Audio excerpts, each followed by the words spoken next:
नमस्कार बंधुगण आमर अति प्रिय मुख्यमंत्री नवीन बाबूंकर 73तम जन्म दिवस उपलक्षे संक्षेपर दुई पद। बंधुगण आमर अति प्रिय मुख्यमंत्री श्रीजुक्त नवीन बाबू एमती एक असमय ओडिशार मंग संभाली जेतेबेले कि 1999 मसीहा महाबात्यार हाहाकार परिस्थिति सृष्टि होइतिला। आज जो एक कला बादल भली किसी राजनैतिक दल मंद उद्देश्य रखी ओडिशा भली एक शांतिप्रिय राज्य रे एक सांप्रदायिक दंगा सृष्टि करी निजर हुकुमत जाहिर करी माड़ी आसवा चेष्टा करुचंती ताकू केबे मध्य 4.5 कोटी ओडिशावासी प्रश्रय देबे नाही। काहेकि ना सेमानकर लोलुप दृष्टि रही महानदी पानी उपरे ओडिशार खनि खदान उपरे एवं भरपूर होई रहितबा ओडिशार प्राकृतिक संपद उपरे सेमानकर एही मंद उद्देश्य को ओडिशावासी केबे मध्य साकार हेबाकू देबे नाही। 1999 मसीहा महाबात्या ओडिशावासी को तार भयंकर रूप देखाई जहाँपाई आज मध्य ओडिशावासी बात्या ना शुणिले भयर थरी उठुंट जो समय कि ओडिशार एक बड़ धरण राजनैतिक अस्थिरता मध्य देखा देइथाय। राति प्राय 11टा समय हठात नवीन बाबू सरकारी बासभवन बाहरी गले प्रधानमंत्री वाजपेयी बासभवन आड़कू।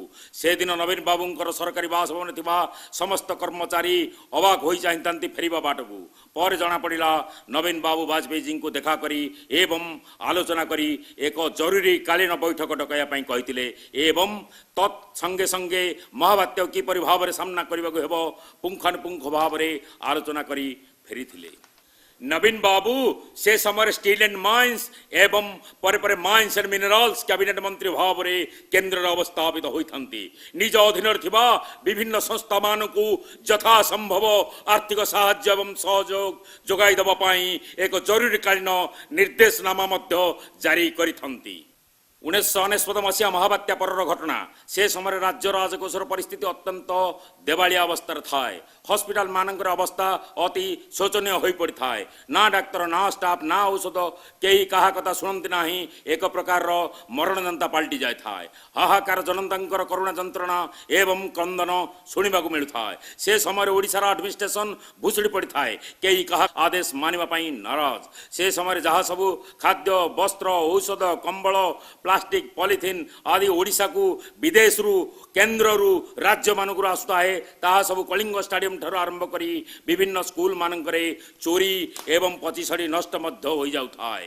कारण से समय राज्य रे राजनैतिक संकट एवं अस्थिरता सांग को प्रशासनिक अव्यवस्था मध्य दे गति करुए। रास्ता घाटर अवस्था अत्यंत शोचनीय अवस्था थाए। सेक्रेटेरिएट कर्मचारी माने 2-4 मासरे थरे मध्य दरमा पाइबा संभव हो पारु नथला। बीडीए बीएमसी हाउसिंग बोर्ड बंद होगा परिस्थिति थिला।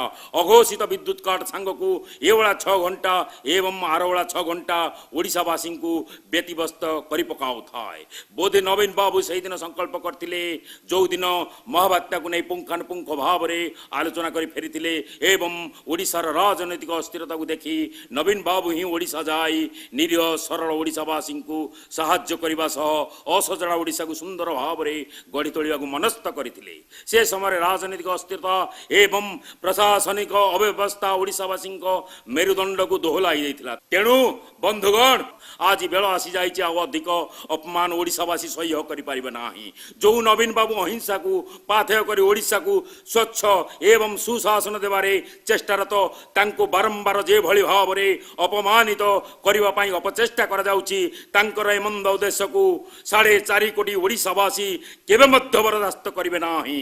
नवीन बाबू सेमिति प्रभु श्री जगन्नाथंठार प्राप्त होइतिबा आशीर्वाद को ढल्ल करी असीम धैर्यर सह शत्रुमान को चितपटांग करी चलीथिबे। जो नवीन बाबू ओडिशार प्रत्येक प्राकृतिक विपर्यय को सामना करी अंतर्जातीय क्षेत्र में पुरस्कृत एवं सम्मानित होइचंती एवं भूयसी प्रशंसित मध्य होइचंती। सी आउ केही नहंती से होइचंती आमर अति प्रिय मुख्यमंत्री नवीन पट्टनायक।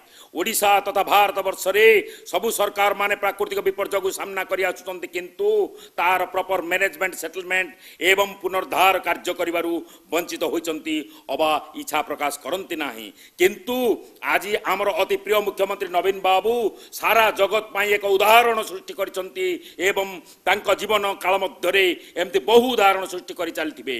ओडिशा को प्रतिवर्ष प्राकृतिक विपर्यय कबलित करतुबा सत्वे श्रेष्ठ कृषि कमन पुरस्कार रे तीन थर पुरस्कृत हवा यह कौन ओडिशावासी गर्वर विषय नुहे कि शेषरे कटकरे थिबा निजर पैतृक संपत्ति को मध्य राष्ट्र उद्देश्य रे स्वहस्तर दान कर देइछंती से भलिया व्यक्तित्व बोधे भारत वर्ष रे विरल एथिरु 4.5 कोटी ओडिसावासी राजनैतिक शत्रु मानकु सठिक जवाब देवे जे प्रकृत रे किए पोड़ा ट्रांसफॉर्मर तेणु बंधुगण नवीन बाबू केबे मध्य तांकर बड़ापन कहारी सामने प्रकाश करबा पाई भल पाती नाही किंतु तांको कार्य को आज पर्यंत ओडिसावासी प्रशंसा और सहयोग करुचंती एवं आगु मध्य एमिति करि चलिथिबे तेणु मोर ओडिशार प्रिय भाई और भौणी माने आपण माने हेले विचारक ओडिशार नवीन बाबू को भल पाउथबा 4.5 कोटी ओडिसावासी विचार करी कुहंतु जे किए ठीक एवं किए भूल